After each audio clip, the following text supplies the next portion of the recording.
Hello, and welcome to the Creative Writing Workshop podcast. The theme of this episode is interruption.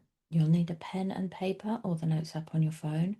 The first few minutes will be a writing warm up, then I'll talk a little bit about why I chose the topic and why it's interesting for writers and what we want to get out of our main writing session. During the writing, I'll speak about every 2 to 5 minutes to give you a chance to concentrate. The idea is that I keep track of the time, I hold that time for you, and you can concentrate on the writing, getting words down on the page. And towards the end of the writing, I'll give you an opportunity to press pause. So, of course, you can write for longer, make this into a much longer session if you want to. And then at the end, we will just have a quick reflection on the writing session today, what we've focused on, and what it might indicate that we focus on next and what might come out of it. Let's begin by jumping into a warm up. Just a reminder on the purpose of a warm up. You're going to write whatever you like. You're going to keep going and try and maintain a sense of momentum. So we want one word after another going down on the page, really focusing on the fact that it's a warm up. It doesn't matter. It can be absolute gobbledygook. Sometimes you might read your sentences back, they don't make any sense. That's okay, because this is just about waking up your hands and your brain and getting them to get those words down. This warm up invites you to write interior thoughts, and it's based on an experience I think we have all had. The title of this warm up exercise is Wait a minute, what did I come in here for? So that's probably something that we've all experienced. I want you to imagine any character you like, perhaps one that's completely new to you or one that you work with in other pieces that you're developing. They step into a room that they know well. They think, wait a minute, what did I come in here for? Off we go.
And just a reminder that when we're working with interior thoughts and emotions, our characters can still interact with the outside world. So, if you want your character to move around in this space, interact with objects in this space, just remember that they still can, even if what they're mostly doing is thinking about them.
if you're enjoying your writing, you can completely ignore this. But if you'd like some focus, then why not have your character retrace their steps? That's something we can do when we get lost. We can retrace our steps.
And just in the last minute of this exercise, you could also have your character completely give up on whatever it was they were trying to achieve, walk away from the whole situation, and decide to start something new, focus on something new.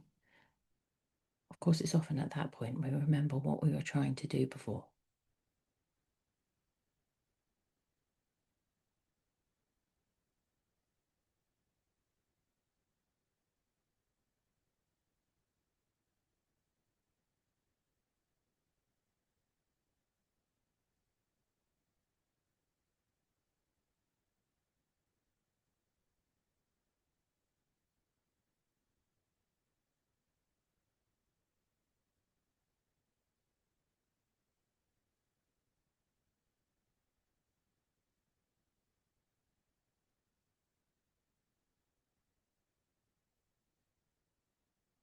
And now, if this has really taken off for you, then I invite you to hit pause. Just carry on, have a play with it, see where it goes. If you're feeling like you're coming to the end of a warm up, then let's try and find somewhere intentional to stop. So, the completion of a thought, line of dialogue, maybe just a full stop. But it can be a good idea, even with a warm up exercise, to try and finish at an intentional place. And if your mind has raced ahead of where your writing could get you, it's always a good idea to put down the ideas that you might want to come back to and work on, even if it's something as simple as he realizes he hasn't fed the cat. So, this workshop is partly based on a day I had recently where a number of interruptions completely shifted my mental state. So, two people rang me about financial things and money, cold calls from very large corporations. Um, and this they were forcing me to try and think about big life decisions when the aim of the day that I had in mind was that I was going to do a small bit of DIY and some writing. And it really sort of just irritated me, but also threw me off course completely. And it got me thinking that this idea of being interrupted can actually be quite useful to us as writers. Um, we're encouraged to imagine our main characters as somewhat in charge of their own destiny. So, in traditional story structures, if you're reading any kind of how to write a novel type books, very often a character will set out to achieve a goal. They'll know that there's something that they want. Um, and an interruption can be an interesting way of sending them down another path in which they learn something they weren't expecting, but can then get back to their main original goal. We do have to be careful with interruptions. If our readers are enjoying watching a character strive for something, and then a character is interrupted and has to deal with something else for several chapters that doesn't ultimately affect the main story, then it can feel like time wasting. So the idea of engaging with an interruption might be that it's brief. We might have a brief moment of interruption that forces our character to then recommit to their main goal. And that is a very slight character shift because they thought they knew what they wanted, they were interrupted, and now in recommitting to that original goal, they've become more passionate about it. It allows them to show the reader that they are more determined, that they won't be blown off course. Or perhaps in a longer interruption, they collect some new piece of knowledge or skill or attitude about the world or realization that allows them to recommit to the main plot with much more with slightly changed. This isn't the big change of the novel that they'll go through, but with a new perspective on what it was they were trying to do. So that's what we're sort of thinking about today. Interruptions, our characters leaving their main path, their main goal, and then returning to it. Today's session, if you've listened to the other episodes, it's going to be a little bit different in that this is one with sort of lots of notes and playing and starting and beginning and ideas, and then I'll leave you to develop those in any way you want. And so I'm going to give you a series of statements, and I'm going to ask you to write some notes about the character who might say that statement. So for each of the statements, this is just a heads up, I'll ask you things like, how old are they? What do they look like? What job do they do? Potentially, what do they sound like? I think sound can be quite an interesting sense. That tone of voice can be quite an interesting way to build a character. So there'll be some different statements, and then for each one, there'll be a few questions about who may have said it. And you can write those notes in any way you like. So this might be a session where you end up with lots of bullet points and keywords and a very messy page, or you might begin to lean into what dialogue might follow after the initial statement, or you might have lots of physical descriptions. There are many ways to sort of complete this and make it your own. So let's begin then with the first statement. I'm going to ask you, who is saying this? Are you finishing that? So the first statement is, are you finishing that? Write me a few notes about the person who has said those words.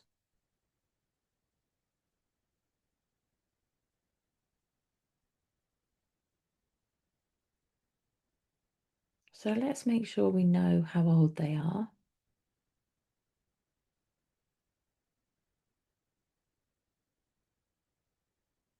And what is immediately striking about their appearance? So I might not need something comprehensive, but if I met them, what would jump out at me as a defining feature? We can go with some extremes here. They're all made up people. We can have bright pink hair and extremely large ears.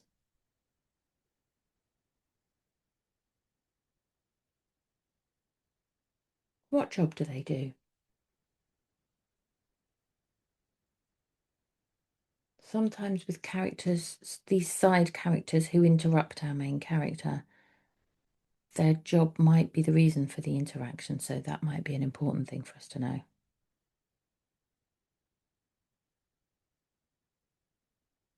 And where are they when they utter these words? Are you finishing that? Let's be a bit more detailed about the room or the place that they're in.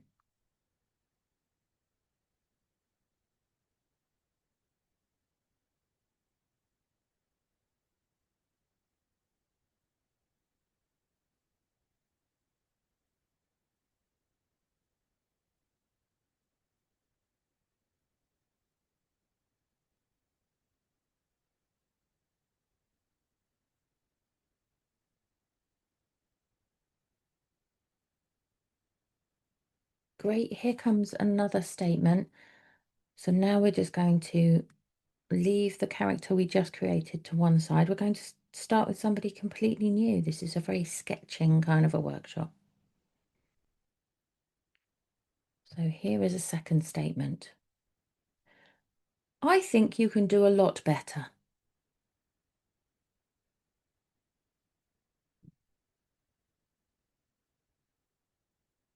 Here it is again. I think you can do a lot better.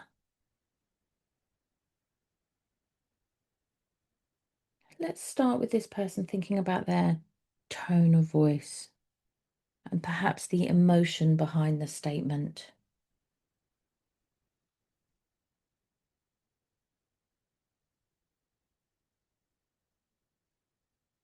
And again, what job does this person do, the person who's uttered these words?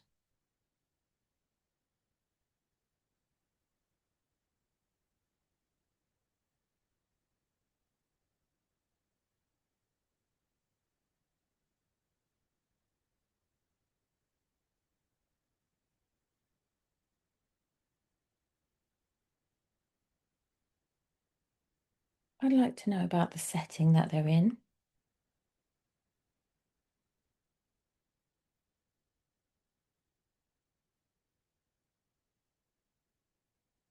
And is there anything striking or worrying or unexpected about that setting? Is there anything unusual that we might not expect to find there?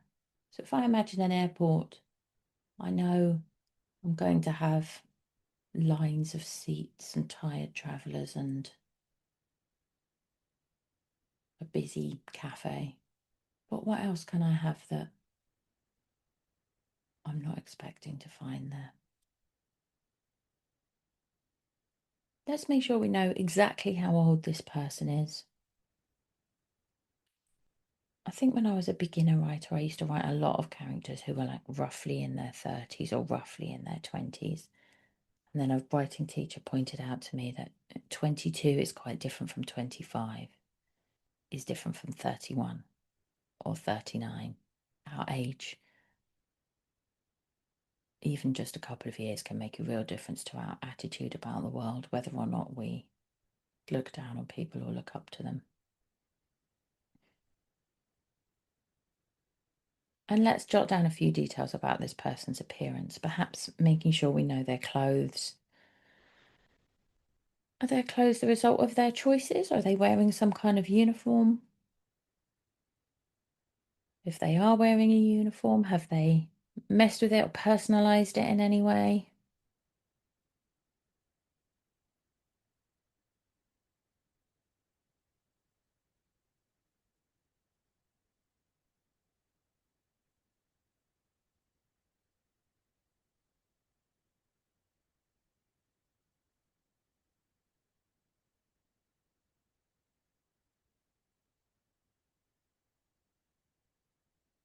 Let's do the next one then. We're going to move on to the next statement. We're going to leave our first two side characters and their interrupting statements. We're going to move on to a third.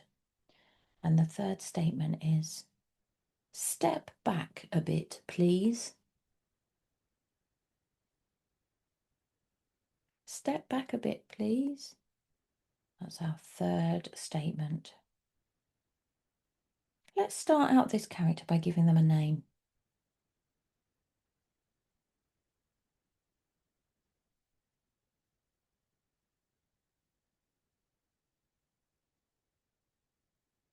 And let's also think about whether they've had that name for their whole lives or changed it in any way.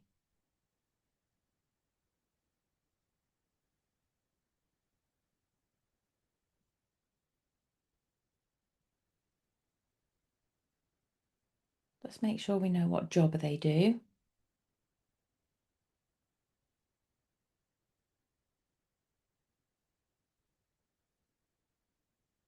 And perhaps this time we'll also make it clear in our notes, is this comment said as part of their job, or do we think they're off duty or out of work at the moment?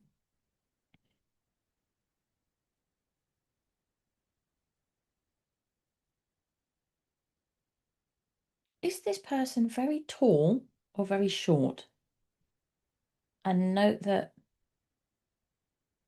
those two things are slightly in the eye of the beholder, right? If your main character is very tall and powerful, they might regard pretty much everyone as short. So this is a subjective characteristic, as well as being potentially an objective one, obviously. But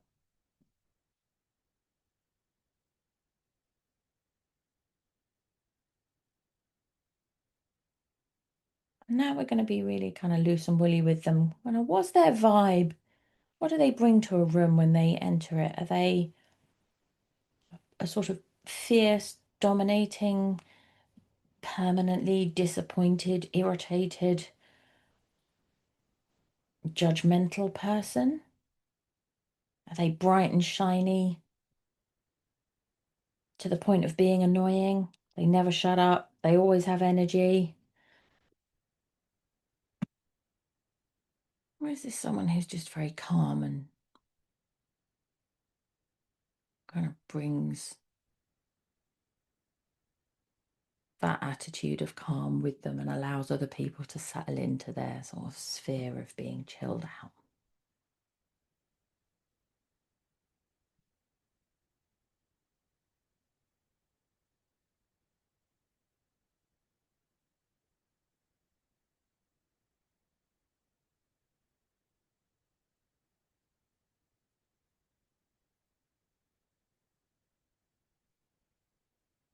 So now we have 3 side characters and 3 statements that they use to interrupt something else that's happening.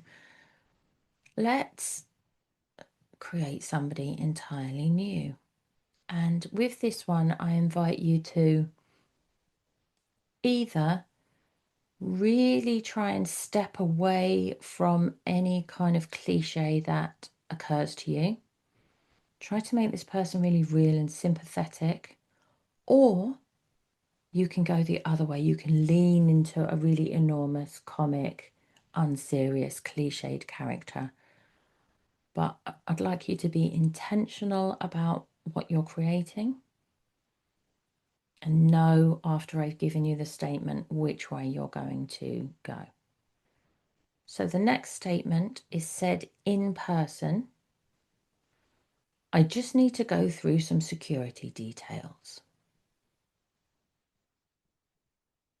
So here is the statement again. I just need to go through some security details. It's something we hear a lot on the phone, but we're going to transpose it into real life just because it gives us more to play with. Are you going to make this person heightened, intense, dramatic, larger than life, like defying all the cliches, taking those cliches that we might imagine and making them so much worse, so much more intense? Or you're going to have a lot of sympathy for this person and try to build them into something very real, very relatable? That's your first decision. Your second decision is going to be about their appearance. And when you're describing their appearance, maybe have a think about what it tells us about their personality. So people can have kind eyes or cruel mouths. And obviously, once again, those are quite cliched attributes, but what does their appearance sort of tell us about what kind of interaction we can expect to have with them if we engage with them?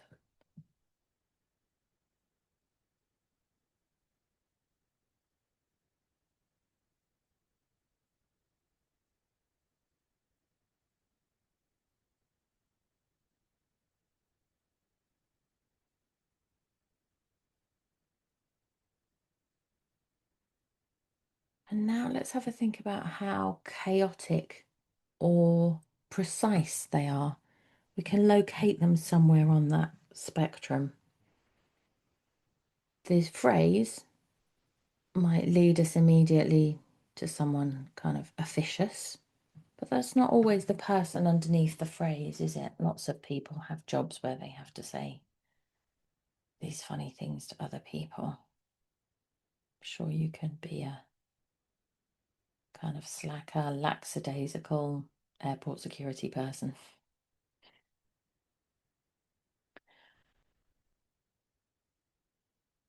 Let's just make a note of their gender and their age.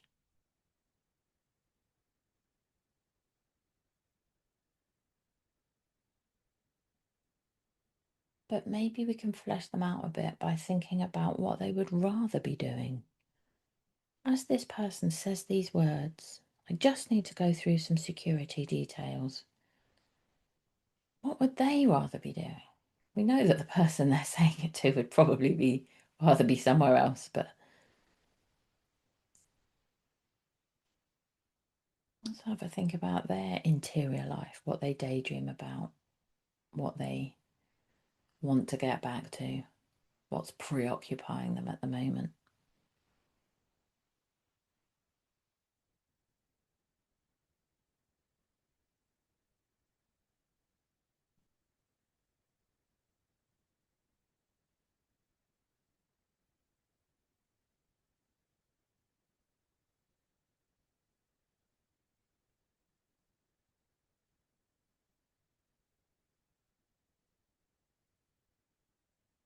And then in the next sort of 30 seconds, I'll just ask you to write down anything else that occurs to you about this person. We haven't touched on setting yet or where we are. We might want to have a look at that. Might want to think about what the weather's like when they say this. I'm just building up these little notes about a scene.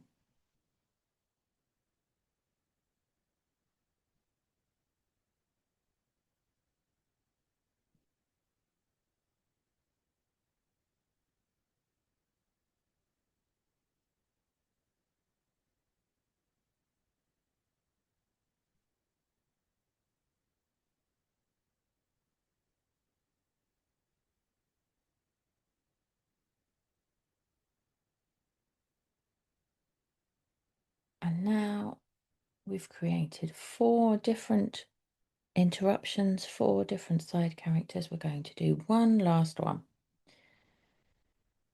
Just because it gets easier as we go along, right? The first one may not have been very fleshed out in our imaginations, and as we warm up our imaginations, potentially we get to more detailed portraits of these other people that exist in the worlds we're building and the universes we're creating.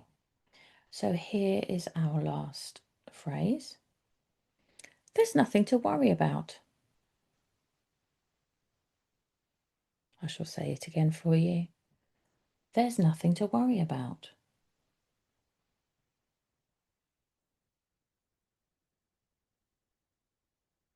And you can interpret that in a number of different ways. And we can begin to have a think about the person who says it and the location that they're in. So because this is such a phrase that's applicable to so many situations, let's begin with that. Is this person inside or outside?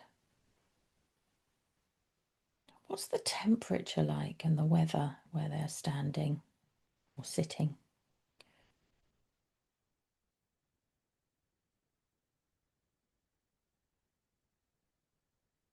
I want you to imagine that they have an object in their left hand and write me a few notes, keywords about that object. What are they holding in their left hand as they say this?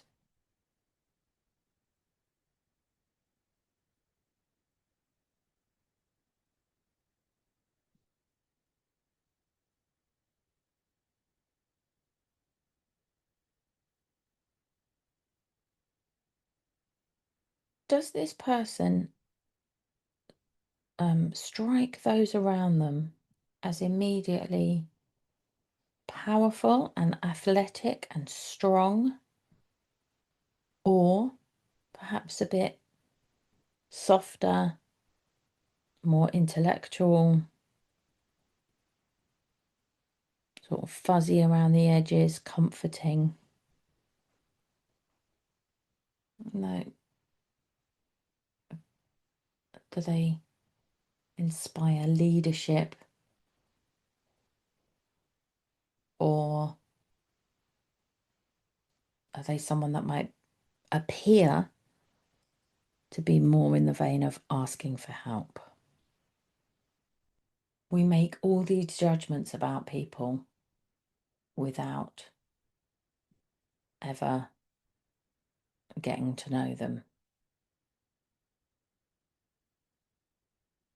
And I'm quite interested in the fact that that physical ability can sometimes be a mask for actually needing a lot of help, in the same way that, you know, being a much more soft and fuzzy, chilled out person can conceal quite a steely core of determination and leadership.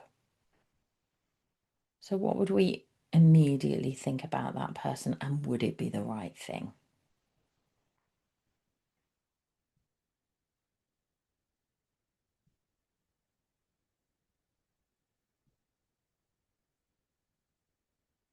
Let's quickly give them a name and an age. And also write down what the last meal they had.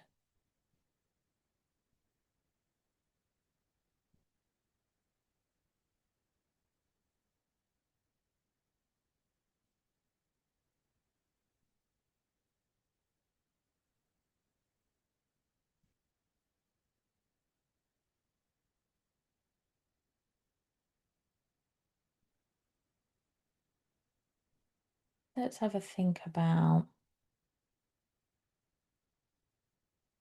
where they might want to go next. When they leave this place, what are they looking forward to heading off to?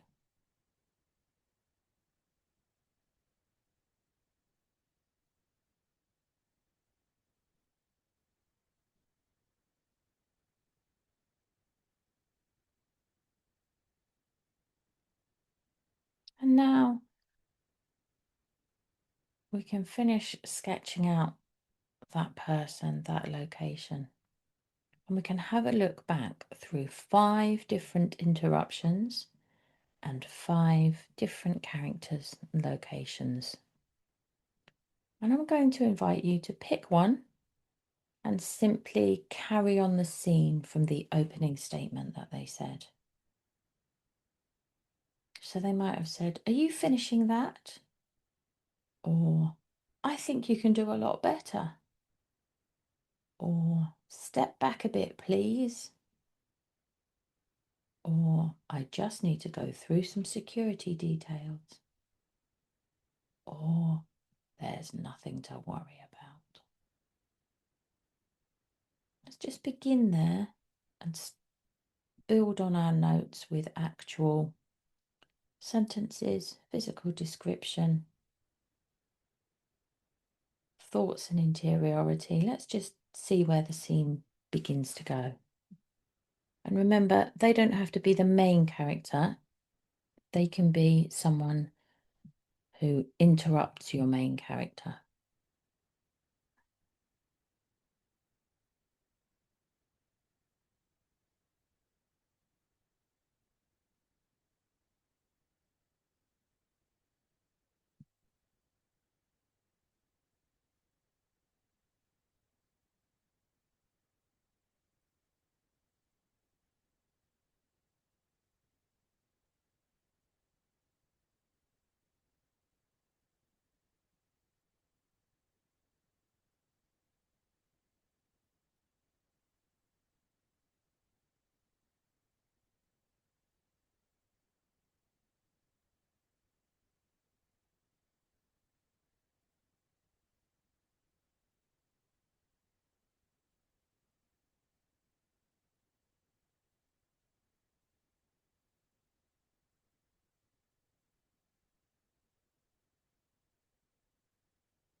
And if you haven't yet, I'd invite you to focus on who they are talking to.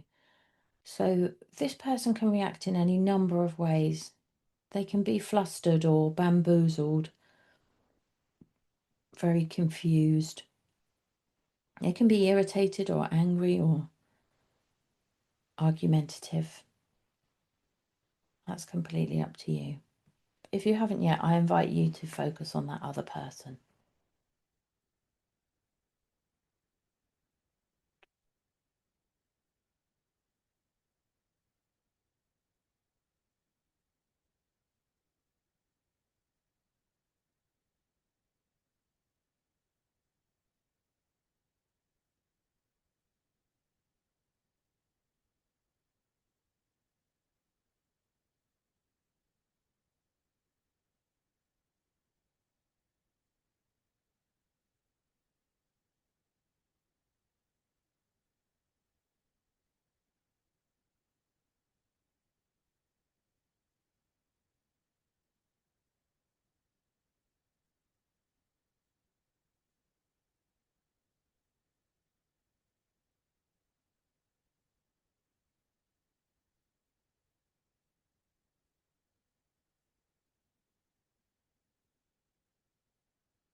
Now, what you might find is that you've got stuck in a confrontation where neither character will back down, or an intense conversation where two people are not quite managing to understand each other. If that's the case, I would widen your view to the setting around them and see what else is happening in that setting that might interrupt this interruption.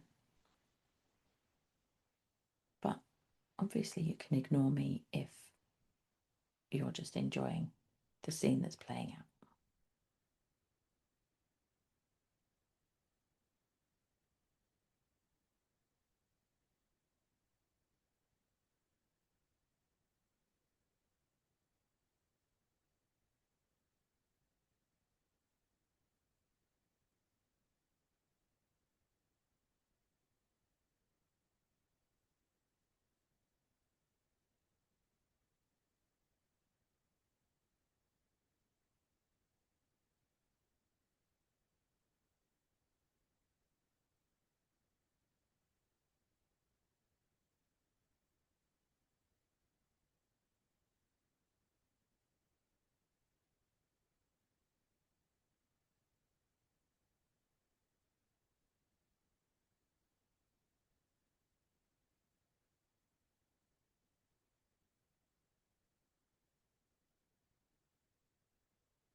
And for the last few moments of this writing session, I invite you, and this might be notes and bullet points again, to have a think about what some of the repercussions of this exchange might be. If you're working with a main character that you know, or within a world or a story that you've developed already, then you might think about how this exchange might ripple across the world that you've created. If you're doing something entirely new today, then you might work just more with logic. Somebody misses a plane, they get into an argument in front of someone they love, they experience a sense of failure or the idea that what they were going to do might be more dangerous, more complex than they thought. So you can just look over your work and just think in terms of logic and human psychology, what might be some of the repercussions of having had this happen to your main character. Just in the same way that, someone rang me to sell me financial products and it sent me spiraling into trying to work out the entirety of my human life at 10 o'clock on a Tuesday morning when I was actually going to scrub some grouting and have quite a simple time of it. What might be the repercussions of even this small exchange?